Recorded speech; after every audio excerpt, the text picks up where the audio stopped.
Ce lieu de la sous-préfecture de Papara dans le département de Tengrela, au nord de la Côte d'Ivoire, est un site d'orpaillage. Il est exploité par la coopérative Tierborgo. Ces orpailleurs artisanaux sont visités par une délégation de l'Union européenne.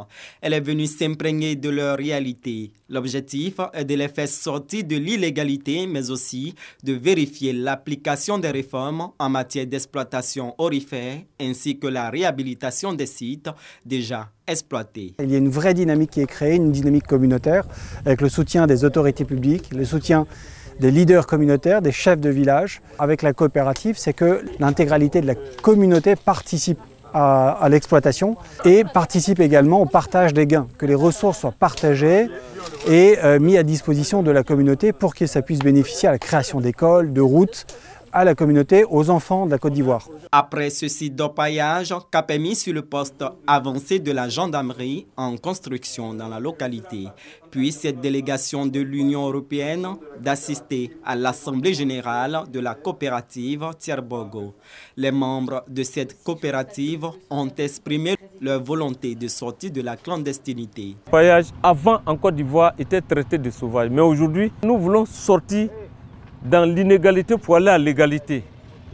Et pour cela, nous sommes vraiment en train de nous exercer pour avoir nos papiers et un jour aller à Bruxelles, aller vendre notre lingot d'or.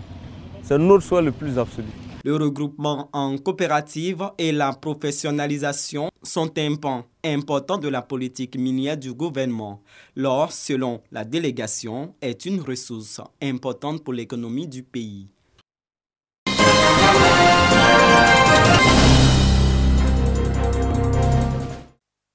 200 jeunes bénéficiaires du programme de travaux à haute intensité de main-d'œuvre sur les plages de Bassam et d'Assini.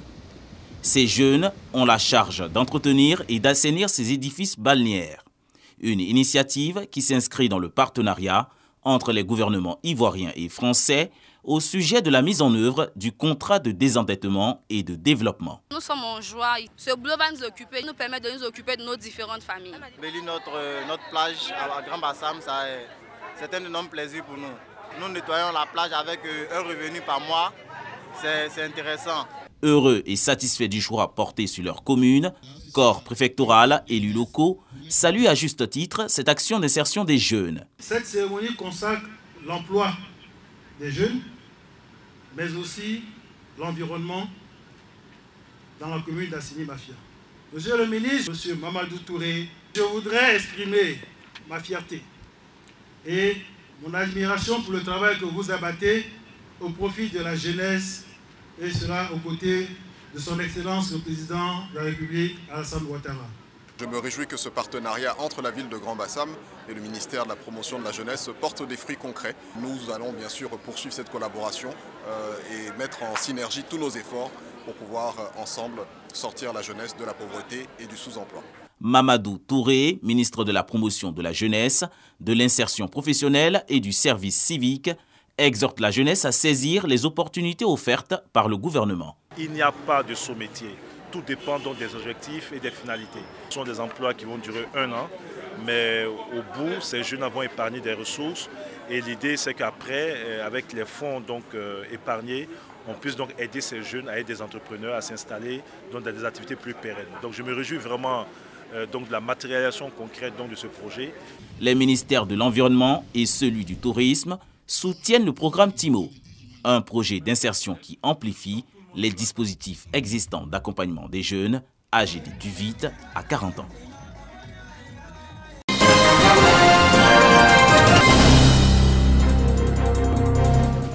Maferima Konaté et Alice Yaé ont désormais la mission de conduire respectivement la Confédération des organisations féminines musulmanes, COFEMSI, section d'Atekoubé, et la plateforme interconfessionnelle des femmes de Côte d'Ivoire, PIFSI.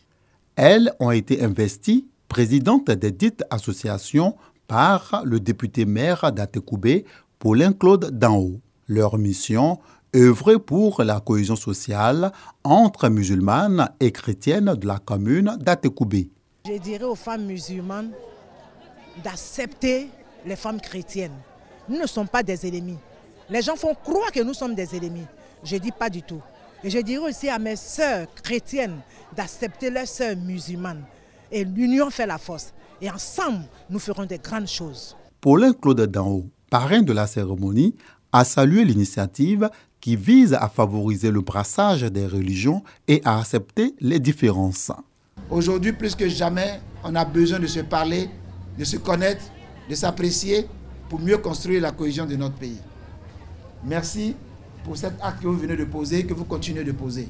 Et surtout, encouragement aux deux de nos sœurs qui ont été investies, qui montrent que c'est ensemble qu'elles doivent travailler pour rassembler les chrétiennes et les musulmanes d'Atekoubé et se joindre à toutes les musulmanes et à toutes les chrétiennes de Côte d'Ivoire pour marcher dans le chemin de la paix et de la réconciliation. Une rupture collective et des invocations pour la paix à Atekoubé et en Côte d'Ivoire, autre temps fort de cette cérémonie.